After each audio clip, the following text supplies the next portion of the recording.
Halo pemirsa, selamat malam. Apa kabar Anda? Kembali saya Doni The Kaiser menyapa Anda dalam program Special Dialog. Dan tema kita kali ini adalah revitalisasi nilai-nilai kebangsaan. Selama 30 menit ke depan, kami akan mengajak Anda untuk mendiskusikan terkait mengenai bidang intelijen dan juga nilai-nilai kebangsaan. Dan pemirsa, langsung saja kita mulai Special Dialog.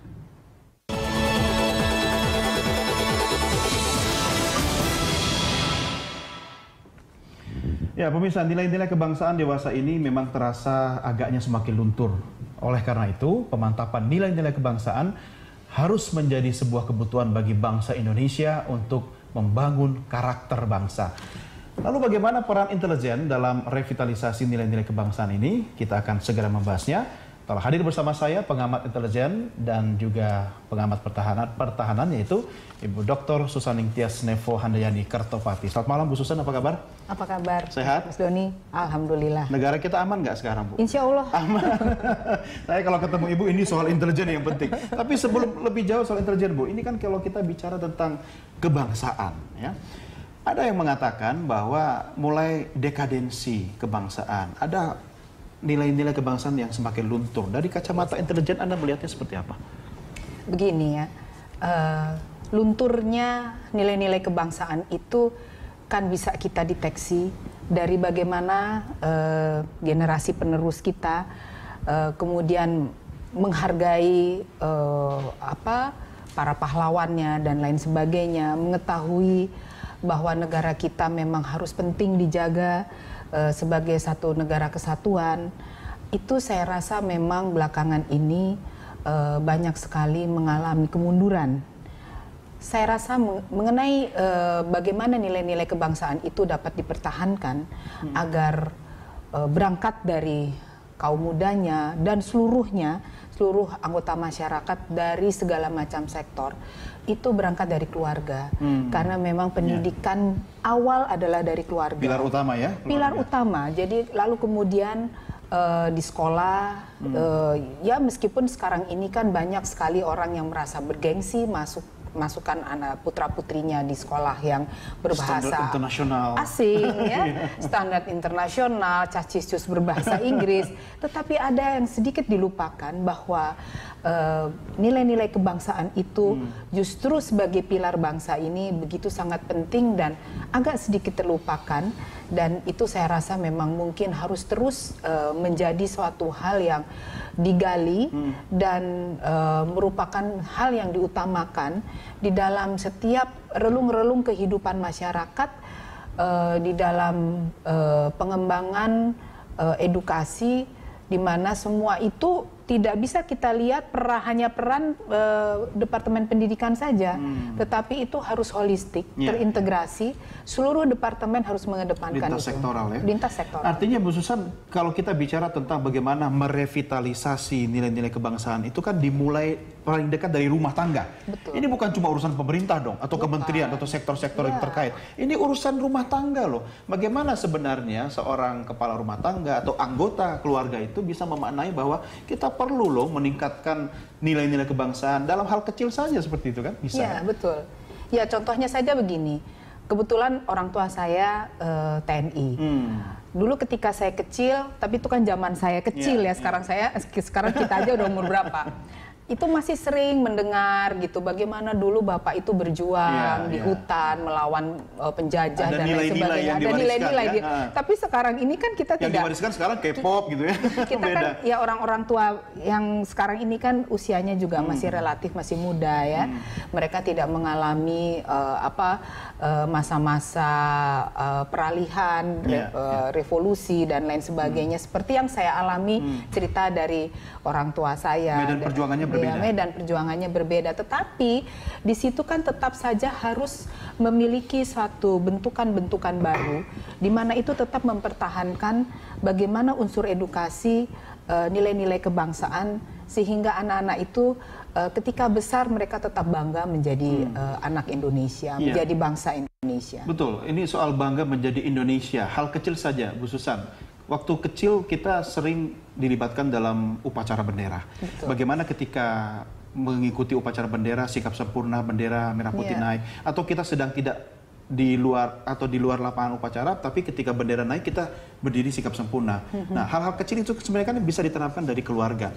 Kalau istilah NKRI harga mati itu dulu sangat mengemuka, sekarang kok sepertinya cuma menjadi slogan yang kita dapatkan di literatur yang ada di perpustakaan. Di sejarah Gitu sejarah, kan. ya. Saya khawatir nih Bu Susan, lama-lama nanti generasi anak cucu saya ini sudah bukan isu yang seksi lagi untuk dibahas. Bahkan mungkin suatu hal yang kalau orang Jawa bilang itu gila nih. Gila nih ya.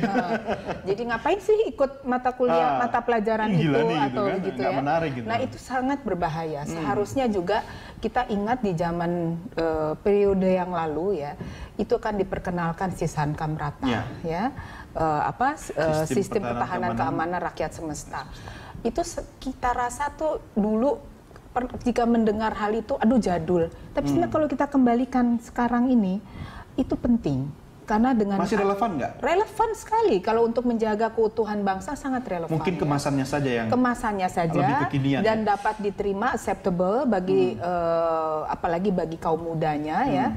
Dan itu harus dikembangkan secara holistik sehingga bisa diperankan dalam bentuk apapun sehingga rasa memiliki negara, mencintai negara itu menjadi suatu hal yang harus ya, keniscayaan. Ya, nah Bu Susan, ini menariknya begini, ketika nilai-nilai kebangsaan kita semakin luntur dan itu bermula dari keluarga, artinya kan daya tahan kebangsaan kita semakin lemah.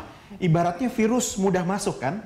Nah kalau budaya-budaya asing itu mudah dengan masuk, sementara daya tahan kebangsaan kita sangat lemah, harusnya intelijen kita semakin kuat dong di sini. Bagaimana koneksinya nih untuk menjadi semacam jaring pengaman? Kita kan begini, sekarang kenapa budaya asing mudah sekali masuk? Karena kita lihat sendiri ya, sistem informasi juga semakin teknologinya semakin canggih ya, media sosial dan lain sebagainya. Itulah makanya penting sekali cyber war yang seperti ini harus ditanggapi secara serius dan ditangani secara serius dan integrated, utamanya oleh lembaga intelijen kita. Karena memang hal ini kan masuknya katakanlah itu virus ya, seperti waktu itu kita heboh kan mengenai ISIS dan lain sebagainya. Virus terorisme melalui jaringan internet kan lalu kemudian juga banyak sekali situs porno dan lain sebagainya, di mana pada akhirnya itu mengurangi kepekaan putra-putri kita untuk lebih mengutamakan hal-hal yang sebenarnya itu penting untuk menjadikan mereka anak Indonesia yang selain cerdas tapi juga bangga bahwa mereka itu adalah anak Indonesia. Mereka akan melihat kesehariannya itu, ya kita bisa lihat di warnet-warnet dan lain sebagainya ya. Dan kita kalau kemana-mana mereka udah menjadi autis ya, sudah menjadi di dalam satu keluarga saja, ayahnya megang gadget, ibunya dan anak-anak juga putra-putrinya juga itu di rumah tuh Bu. Itu di rumah. Nanti gitu. Giliran makan malam tiba di BBM, ping makan sudah siap gitu, ngumpul sambil bawa gadget juga. Iya. Itu kenyataan yang terjadi sekarang yang gitu ya. begitu kan. Jadi memang di sini memang peranan lembaga intelijen itu harus mumpuni di dalam bagaimana memfilter itu semua sehingga jangan sampai itu menjadi suatu hal yang masif dan membahayakan ketahanan serta pertahanan negara. Artinya Bu Susan, perang gaya baru sekarang ini bukan perang konvensional lagi yang mengirimkan pasukan bersenjata. Betul. Ini pasukan sudah bisa masuk lewat akses internet sampai ke ruang keluarga kita. Betul. Mampukah intelijen sampai masuk seperti itu? Kalau ke ruang-ruang ruang privat kita, home private kita sih, saya rasa mungkin itu ada ruang pribadi yang sulit disentuh. Ini tanggung jawab keluarga ya? Ya, tapi paling tidak ada filter yang secara masif itu dikembangkan sehingga peran dari kemajuan teknologi IT ini juga dapat kita saring ya, sehingga tidak semua yang negatif itu masuk ke kita. Dan ada Kominfo ya, Kominfo ya. Dan juga ada satu hal lagi, ini kan sekarang kan bagaimana TV-TV itu berperan aktif ya, memberikan suguhan konten-konten yang setidaknya itu juga akan berpengaruh bagi pemirsa. Mari kita melihat film Korea, film Jepang, dengan cerita romantisnya, kita kan terisak-isak menangis menonton film, tapi kita terkesiap di belakangnya pemandangan Korea yang indah. Di situ sekaligus menawarkan nilai-nilai pariwisata yang kira-kira bisa mengundang wisatawan datang ke Korea. Itu dalam ilmu komunikasi subliminal message ini. Nah, iya. Secara tidak langsung orang jadi terbang ke Korea berwisata. Itu antara lain. Kalau tadi Mas Doni mengatakan bahwa sekarang itu lebih kepada cyber war, ada lagi yang lebih penting, itu proxy war. Proxy war itu saya rasa mungkin harus juga menjadi suatu hal yang diwaspadai secara niscaya. Karena ini kan menggunakan pihak ketiga untuk menguasai sumber daya alam kita. Bu Susan, ini menarik soal proxy war, tapi kita akan diskusikan di segmen berikutnya ya. Kita break dulu. Baik, pemirsa, spesial dialog terkait dengan revitalisasi nilai-nilai kebangsaan akan segera kembali sesaat lagi.